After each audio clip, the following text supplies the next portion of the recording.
So we're 3 games in, and some Kings fans on social media are already talking about let's trade Fox. Overreaction, yes. 15 years of losing, I get it. But didn't he score 27 points and 8 assists against the Blazers? And they got the W on opening night? And wasn't he playing well at the half against the Jazz? The whole team was playing well, actually, and they had a lead. But then this happened.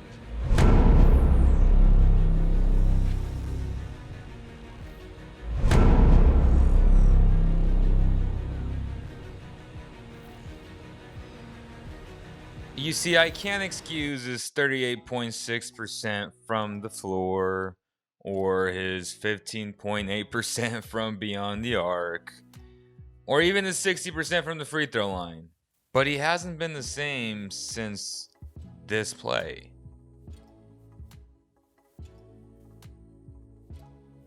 On this first play, we see beautiful execution where everyone's involved and they ultimately get a high percentage alley-oop dunk from Richaun Holmes. But let's kind of break it all down. You see a ghost screen here from Tyrese. It's more of a tag to possibly create some confusion here.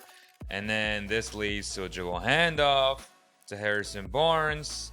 And then into another dribble handoff to Tyrese, which then Richaun gives him a pick and roll. Lots of movement, which creates confusion for the defense. And obviously Looney did not make the right read. He did not communicate very well. And Tyrese, being the wizard that he is, gets the job done, executes it with perfection. You gotta love it. When he goes right, he is a menace, and you gotta love it. You see, this team isn't that bad when they actually execute their actions, right? Which is why they're 9th in offensive rating in the first half, okay? And then it drastically drops to 21st in the second. And that's what I've been talking about in the last 2 games. To me, their offense has stalled in the fourth quarter. Yes, their defense hasn't been as good as the first half, but their biggest issue is without question their offense. Let's take a look at this play where Tyrese ends up shooting the ball, a mid-range shot, and it's something that I was very keen on this offseason, where if you look back at our 10 questions video with Vince Miracle, I talked about the importance of him actually hitting his mid-range shot. And this is a perfect example because this game, to me, he wasn't that aggressive. I need Tyrese to be more aggressive. And if he can hit this shot at a high clip, then the Kings will be very good. But until that happens, they won't be. So let's go back and actually see what they did here to get this shot, which again was a good shot. You have a lot of ball movement, a lot of player movement here, which is a good thing. They're swinging the ball. Here Harrison gives a ghost screen, right? Which again, this is just to possibly create some confusion. The Warriors aren't buying it. They're playing solid defense, and the Kings are swinging. But then, now Tyrese has all this space to go one-on-one with Looney. He gets him backtracking. He stops on the dime. And to me, he's a little bit off balanced, which is why he missed a shot. But that's a shot that he has to make, man. And I believe he has the work ethic to get it done. On this play, we see how Luke puts his best player in a very good position to succeed. And that's attacking Steph Curry with a live dribble. And 10 out of 10 times, you will get a basket out of this because he's going to blow by him. Even though Steph did a great job in staying in front of him. But then that creates a lot of confusion and some scarcity from the defense. So they have to come and help. And when that happens, you get the center helping, which then Richaun opens up. He moves well in the paint, and he gives us his patent floater shot, which is a beautiful thing to watch. Here we see the Kings play in transition, which is what they should do a lot, but they don't. And when they do, they get good shots because you have guys like Buddy Hield running these lanes, and then the defense reacts and gets very scared. And then Buddy under control, pump fakes, attacks, kicks out, and you get a quality shot for Davion Mitchell, which he misses. But you get the long rebound, again, because the defense is discombobulated, and you give Davion a second try. Kudos to him for having the confidence to shoot this again. Beautiful stroke, beautiful confidence, and beautiful make. You gotta love it, man. When the Kings are playing in transition, they are a very good team.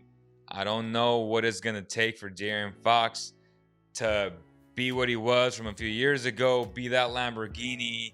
He needs to be that for this team to be successful. Let's talk a little bit about their first half defense, which is pretty good actually. They rank 9th in defensive rating in first halves, and as you can see on this possession, the team is swarming all over the floor, communicating very well, as you can see there. And they are sticking to their defensive principles. And even though they don't get the defensive rebound here, they still stay disciplined. And that is not allowing them to get an easy bucket, right? Which happens a lot. And as you can see on the bottom of your screen, they stayed home on Steph Curry and they let someone else beat them. And in this case, it was Andrew Wiggins taking a contested shot against Richaun Holmes. I like the odds of that. And then you get the Kings going in transition, which is a great thing. Great effort defensively. You gotta love seeing this, man. Look, I understand that many Kings fans are frustrated after 15 years of terrible basketball. But for some of you guys to insinuate that De'Aaron Fox isn't a star or that De'Aaron Fox needs to be traded is just ridiculous. Hold your horses, pump the brakes. Let's talk about some of the positives because Fox isn't getting traded, okay? Let's talk about Davion Mitchell. Y'all can go watch his highlights on YouTube, but he has done a marvelous job holding his opponents to 31% shooting from the field, which is about 11% below their average. It's about 8th best in the entire NBA. That is a great positive. You cannot make this up. Davion Mitchell has lit a fire under his entire team. You need these guys to change your culture and start winning games. He's going to do that for you, which is super exciting for Kings Nation. So on this play, we're about to see a no-no, right? This is something that you never want to see again. Please, Tristan Thompson, don't ever do this again. And these are the head-scratching plays that make you vomit at times, right? Which is why you rank 21st in offensive rating in the second half as opposed to 9th in the first half, which then gives you an overall 15th in the first 3 games. If you can eliminate these types of plays, you will be a lot better.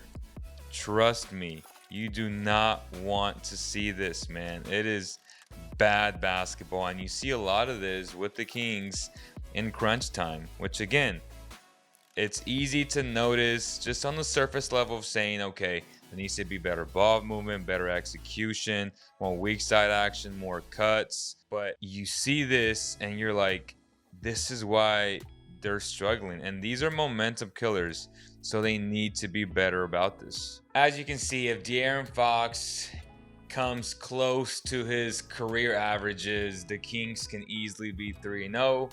They are 1-2, but I'm still very optimistic that this team will be fine when it's all said and done.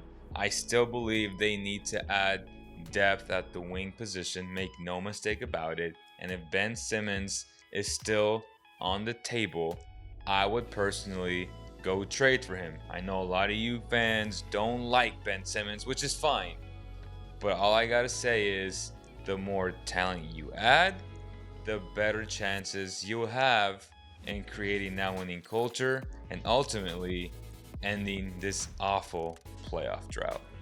If you enjoyed this video, please like, share, and subscribe. If you enjoy quality basketball content like podcasts, film breakdowns, and live reactions on game days, Basketball Zone provides frontline coverage of the NBA every single day.